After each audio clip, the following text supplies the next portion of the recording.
Hey guys, welcome back to my channel. I am in a different setting, about a meter from my ring light because I am not feeling the best. I generally don't have. Wait, first, Happy New Year. Happy New Year. I hope that everyone had a great New Year. I had the worst one. Well, the New Year started, horribly. I have been sick for about, what is the date? Like, I have been in a fever dream for the past, I would say 9 days, and it's the 11th now. I genuinely don't know how to explain what had happened. It fell on me, it came out of nowhere, and I have a very high pain tolerance when it comes to any sort of sickness or pain. Like, I've had surgeries, I, I'm chronically ill. So when that happened and I couldn't take it anymore, I was so surprised. Like, I was surprised why it wouldn't go away, and I was surprised that it hit me that hard. Like, my mum actually had to take off work to take care of me because I couldn't get out of bed, and it was the most horrible experience of my life. I had a fever that was constant and wouldn't go away. I would throw up after every sip. I could not even drink water, although I was really thirsty.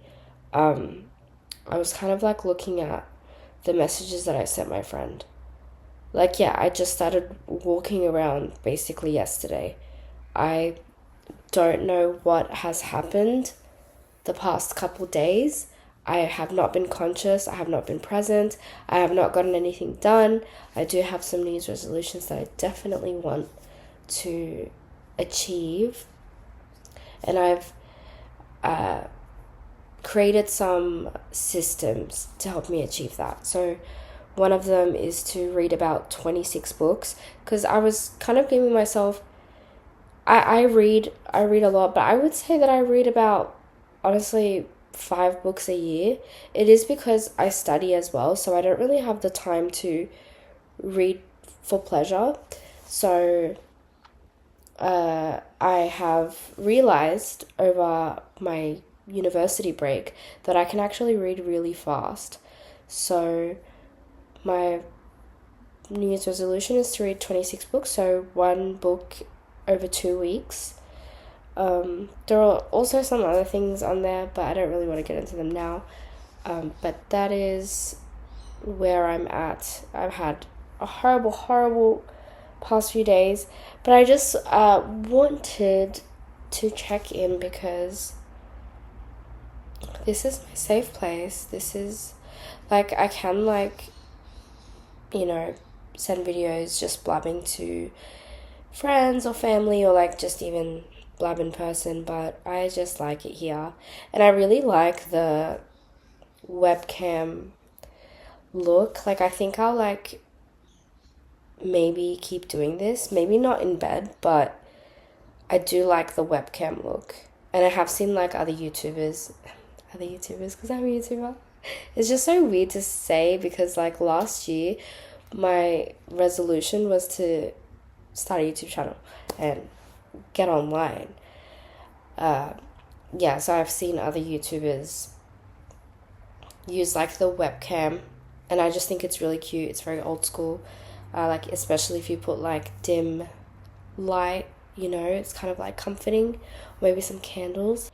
And I watched Pinocchio, so this is an update. I watched Pinocchio. I don't know if I want to, like, start on Pinocchio, but it's just, like, been something that's just been on my mind. I remember watching Pinocchio when I was a child, and you know what? No, I'm going to give, like, a small analysis on Pinocchio, but I'm actually going to talk about Sleeping Beauty because I have a lot of opinions on Sleeping Beauty. And it's the first time I watched Sleeping Beauty, but basically Pinocchio, that is not a kid's movie. What was that? Like, I remember when I watched it on cassette when I was younger, I felt eerie, but I just didn't understand, like, why, but now like watching it as an adult, I honestly got so much anxiety. I just wanted the movie to be over. I felt so much emotion and pain watching the whole movie. Like there's a lot of like trafficking innuendos and a lot of like things that are very contemporary to like what we have seen on the news. So it was really, really hard. But okay, let's talk about Sleeping Beauty. Actually, this is fun. All right, this video is going to be me talking about Sleeping Beauty, but first I need to go on Disney Plus because I want to have the details. So I've been watching a lot of Disney movies. My favorite Disney movie of all time is Snow White, like the 1937 one, and I don't know what the next. Cinderella has to be number 2. And I watched Cinderella for the first time, like the one from 1950s. Like, obviously, I know the story of Cinderella, and I've watched so many remakes of Cinderella and teenage takes, and like there's so many movies on like the Cinderella story, and also the Cinderella story.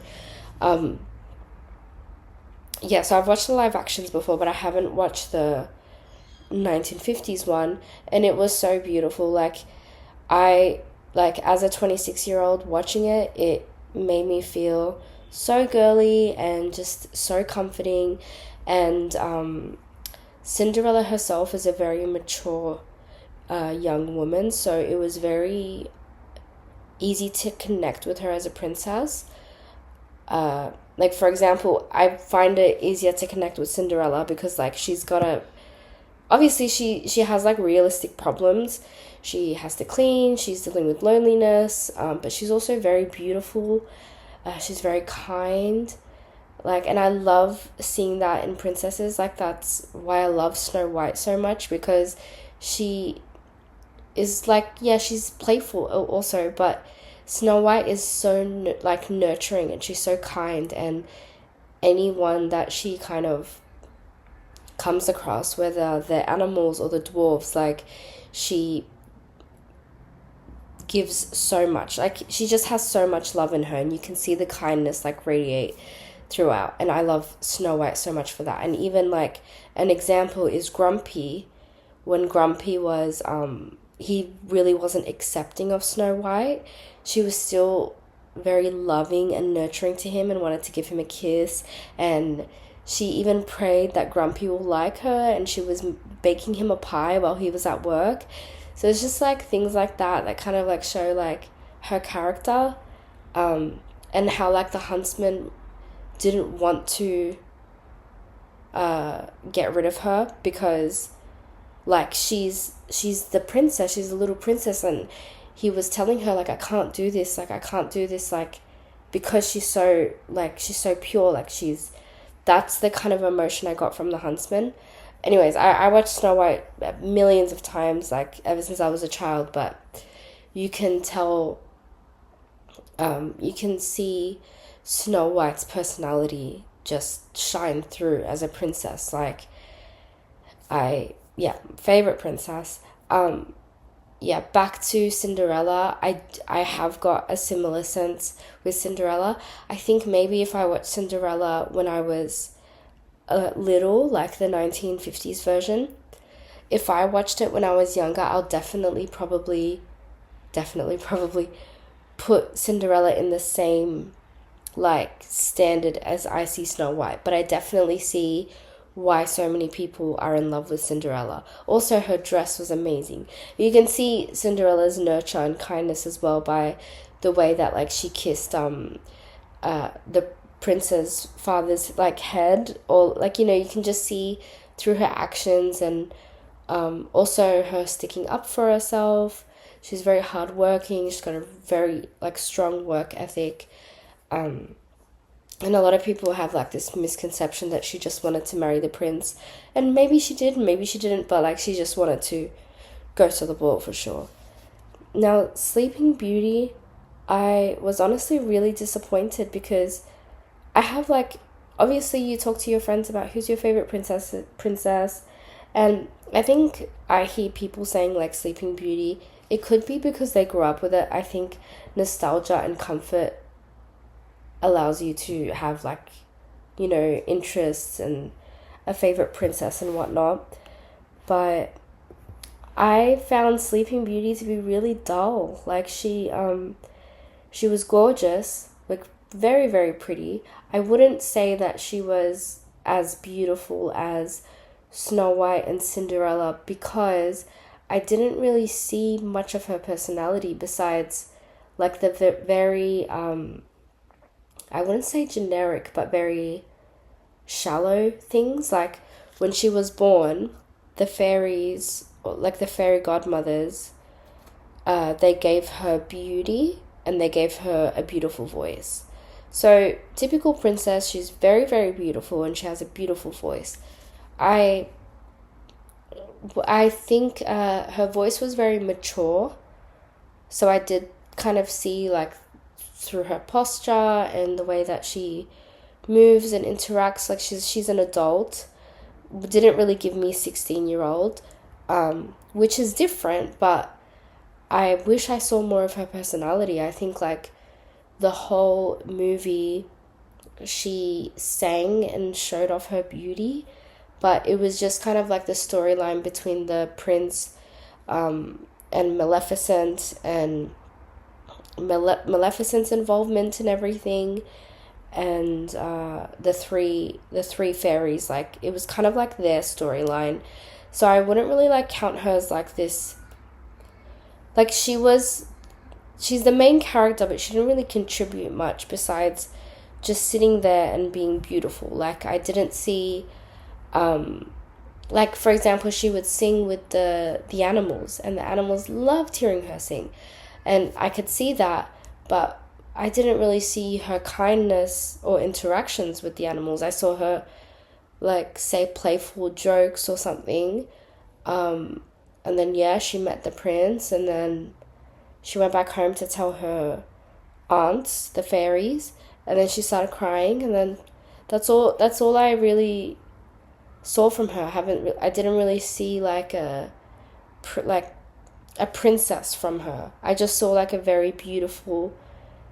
She's a princess, but when I think of a princess, I think of like Princess Diana, Snow White, Cinderella. Like to be a princess means to basically the beauty in Princess Aurora would have been heightened as a princess if we can see a lot of the characteristics of what else a princess can bring besides beauty and a singing voice.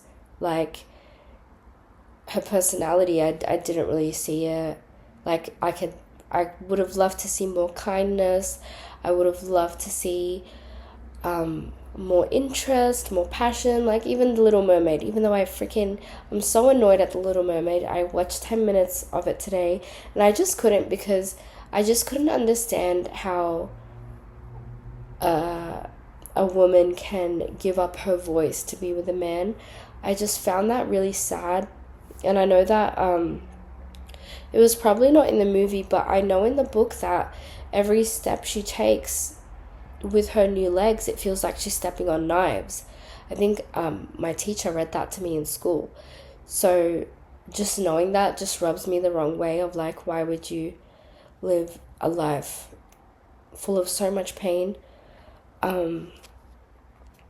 So yeah, that is my take on Sleeping Beauty. One show, I don't know if it's a show, but there's a movie on Princess Aurora. I think it's called Princess Tales or something like that. I think it's called The Princess Tales. Let me see. It was kind of like a sequel. Okay, Princess Tales. Okay, it's called The Princess Tales movie. I watched this when I was a kid. I watched it a lot before I watched Sleeping Beauty. I've only watched Sleeping Beauty like the other day. And I think in this movie, Enchanted Tales, Princess Aurora's role as a princess and her personality shines more than the original movie. Like, she tries to help people as a princess. She gets into trouble using the wand. She wants to tend to everybody's concerns, and she has like a stack full of papers, and she takes it really seriously. And I really like that. And I would have liked to see more of that in the original Sleeping Beauty. But yeah, that's just my take at the moment. I do want to watch Beauty and the Beast again. I have watched a lot of it. I have watched Beauty and the Beast, the live action and the original, but I just want to watch it one more time, see if my opinions change on it. But yeah, that's all I wanted to say. I don't know if I should like do a whole, because I love movies, so I'm thinking like maybe a whole movie analysis kind of. Yeah, but you know what? I'm gonna think about it, like movie analysis type videos, because I generally find movies very, very interesting, and I like going deep into things just as a student of psychology and social science. So yeah. Anyways, let me know what you guys think about Sleeping Beauty, and your assignment is to tell me your favorite princess.